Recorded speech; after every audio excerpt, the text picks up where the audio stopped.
और संशोधन बिल पर राहुल गांधी ने एक्स पर पोस्ट किया है, मुस्लिमों के लिए बिल नुकसानदायक है। राहुल गांधी एक्स पर अपने विचार रख रहे हैं। यह बिल भारत के मूल विचारों पर हमला है, मुस्लिमों को हाशिए पर धकेलने वाला यह बिल है। राहुल गांधी ने वक्फ बिल को हथियार कहा है। ये तमाम बातें उन्होंने कहां लिखी है? सोशल साइट एक्स पर।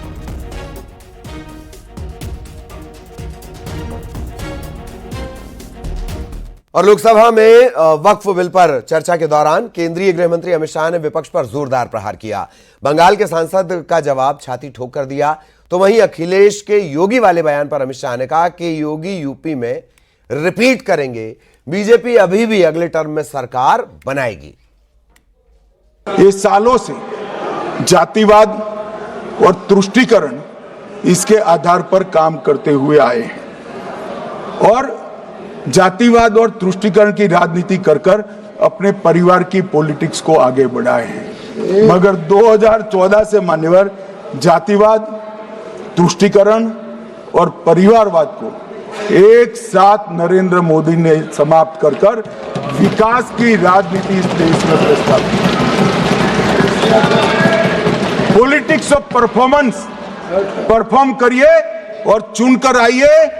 3 टर्म मोदी जी को चुना है और 3 टर्म भारतीय जनता पार्टी की सरकार रहने वाली है। मेरी बात ठीक कर। बंगाल में आकर कहूंगा ये राजनीतिक हिसाब किताब का अखाड़ा नहीं है, छाती पर ठोक कर कहूंगा, ज्यादा सिखाएंगे।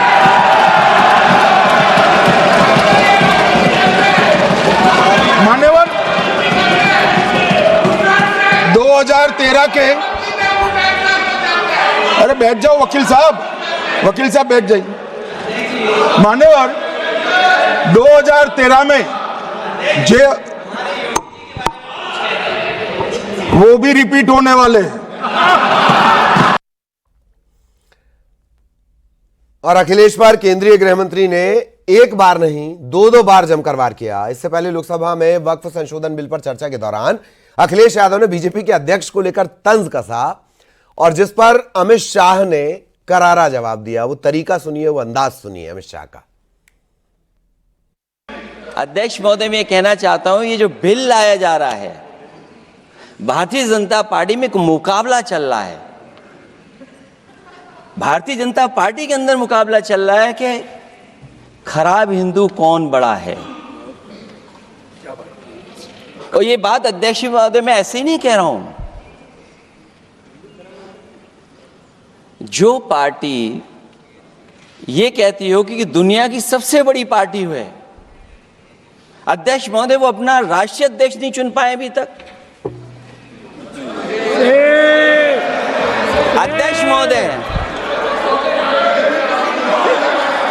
अध्यक्ष महोदय भारतीय जनता पार्टी क्या है?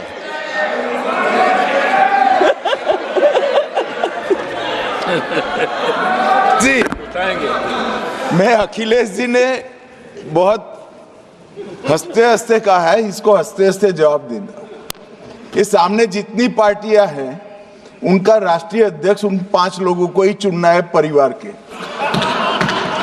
हमें माननीय अध्यक्ष जी करोड़ों सदस्यों में से 12-13 करोड़ सदस्य प्रक्रिया कर चुनना है तो देर लगती है। आपके यहां जरा भी देर नहीं लगेगी। मैं कह देता हूं अभी 25 साल तक आप अध्यक्ष हो जाओ, नहीं बदल सकता।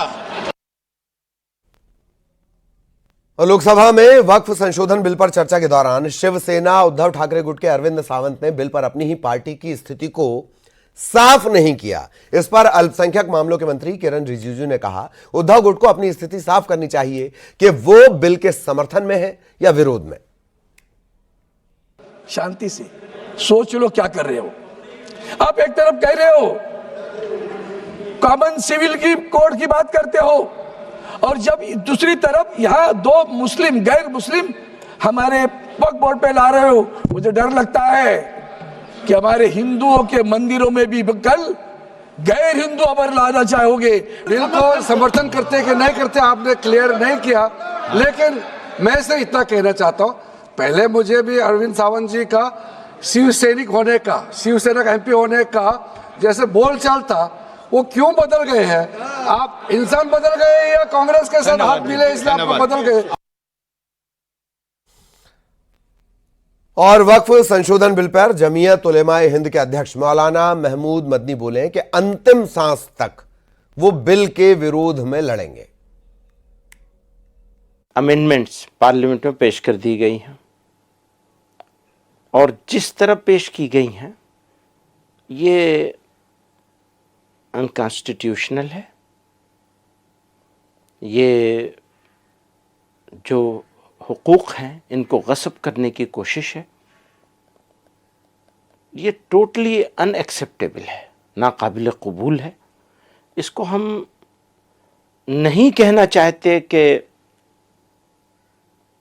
रिजेक्ट किया जाए, लेकिन मजबूर हैं ये कहने पर कि हम इसको पूरी ताकत से रिजेक्ट करते हैं और लड़ाई जारी रहेगी। और एक बार फिर आपको लोकसभा लिए चलेंगे। किरण रिजिजू इस वक्त बोल रहे हैं।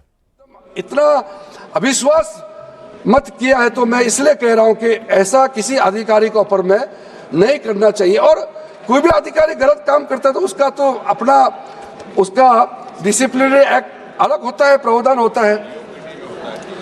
सर, जो अपील का प्रावधान किया है उसका थोड़ा डीपली आप समझना होगा।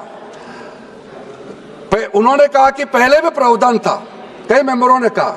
सर, रिट और सूट का अंतर को समझना होगा। जो रिट पिटीशन होता है वो कितना रेस्ट्रिक्टिव होता है और उसमें वो डिस्क्रिशनरी होता है। सर, उसमें आपको कोई अपना हक है, अपना अधिकार हिसाब से आप जा नहीं सकता है। उसका बहुत सीमित उसमें विंडो खुला होता है। लेकिन जब सूट होता है वो आपका अधिकार होता है। आप जब भी जाकर के आप सिविल कोर्ट में जाकर के कोई भी प्रॉपर्टी का मैटर होता है वो सिविल कोर्ट में जाता है, उसका आप इस्तेमाल कर सकते हैं अधिकार के तौर पर। लिमिटेशन के बारे में कहा गया है। लिमिटेशन के बारे में मेरा जो जितने भी हमारे जो साथियों ने कहा है आपको मैं कहना चाहता हूं, हमारा लॉ ऑफ लिमिटेशन जो क्यों हमने इसमें अप्लाई किया है, किसी ने कहा है कि लिमिटेशन जो है यहाँ में बाकी जगह में भी है और यहाँ कंपेयर करने का कोशिश किया। मैं उसको बताना चाहता हूँ। आपने जो एग्जाम्पल दिया कि लॉ ऑफ लिमिटेशन यहाँ क्यों लगाया और हिंदुओं में क्यों नहीं लगाया, रामलला का एग्जाम्पल दे करके मैं बताना चाहता हूँ, आप समझ जाएगा। रामलला का वहाँ में लॉ ऑफ लिमिटेशन लगाया क्योंकि रामलला माइनर है और उसी हिसाब से उसमें लॉ ऑफ लिमिटेशन का वहाँ एप्लीकेशन हुआ है। और यहाँ हम आपको कहना चाहते हैं कि अगर हम लॉ ऑफ लिमिटेशन लगा करके किसी भी चीज का संरक्षण कर सकते हैं या उसको डिस्पोजल में हम ज़्यादा स्पीड से मदद कर सकता है तो अप्लाई करना चाहिए। अगर लॉ ऑफ लिमिटेशन हम हटा देंगे, जहाँ जरूरत है वहां से हटा देंगे और अब बरसों तो किसी भी चीज का मर्जी से क्लेम कर सकता है, तो आप सोच के देखिए ऑलरेडी इतना केसेस पेंडिंग है, उसमें कितना और बढ़ोतरी होगा। आप नहीं चाहता है क्या केस का डिस्पोजल जल्दी हो? तो ये सारा चीज जो है आप लोग अलग अलग कई लोगों ने समर्थन किया है लेकिन बहुत सारा लोगों ने नहीं किया। सर, गृह मंत्री जी ने जो स्पष्टीकरण देने के बाद भी फिर से 2-3 मेंबर ने ये चीज को उठाया। मैंने सोचा इतना खूबसूरत से एक्सप्लेन किया माननीय गृह मंत्री जी ने, तब तक तो ये मैटर सेटल हो गया मैंने सोचा है, लेकिन फिर से उठाया गया है। देखिए सर, ये जो वक्फ और वक्फ बोर्ड, इसका अंतर को फिर से जो गृह मंत्री जी बताया मैं उसको फिर से दोहराता हूं। आप कहते हैं कि ये मुसलमानों का मामला है और धार्मिक मामलों में गैर मुसलमान कैसे आ जाते हैं। ये कोर्ट का ऑर्डर भी आपको पढ़ के सुनाया, एक्सप्लेनेशन भी किया, इलस्ट्रेशन भी दिया, फिर भी आप समझने के लिए तैयार नहीं है। वक्फ प्रॉपर्टी जो वाकिफ होता है वो मुसलमान ही होता है, वही क्रिएट करता है। औकाफ को कौन चलाता है? उसका मुतावली चलाता है, वो मुस्लिम ही होता है। यहाँ में गैर मुसलमान वक्फ प्रॉपर्टी को मैनेज करने के लिए आने का संभावना कहाँ है, वो बताइए। जबरदस्ती बोलता है कि नॉन मुस्लिम वक्फ प्रॉपर्टी और मुस्लिम का रिलीजियस अफेयर्स में क्यों हस्तक्षेप कर रहा है। हम बार बार बोल रहे हैं कि नहीं है, फिर भी आप बोल रहे हैं। सर, मैं इसका इलाज नहीं कर सकता हूँ। सच्चाई को मानने के लिए वो तैयार नहीं है। मैं किस भाषा में समझाऊं सर? मैं तो परेशान हो गया कि गृह मंत्री जी इतना समझाने के बाद ये मैटर नहीं उठना चाहिए। सर, मैंने बहुत ध्यान से सबका बात सुना है। ये एक एक पॉइंट में जवाब दूंगा तो बहुत लंबा हो जाएगा, लेकिन एक डिटेल मैं आपको जरूर बताना चाहता हूं। जो टोटल वक्फ प्रॉपर्टी हमारा पोर्टल में है, मैं उसका जिक्र सदन के सामने में शेयर करना चाहता हूं। चैरिटेबल पर्पस के लिए हम लोग कहते हैं, कैसे इस्तेमाल हुआ है, कितना हुआ है, आप खुद सुन लीजिए। हमारा देश में हमारा वामसी पोर्टल का हिसाब से टोटल स्कूल कितना है? 1389 एकड़, उसमें 0.037% वेलफेयर के लिए इस्तेमाल किया गया है। मदरसा कितना है? 1,85,756 एकड़ है, और इसमें वेलफेयर के परसेंटेज कितना है? 4.9%।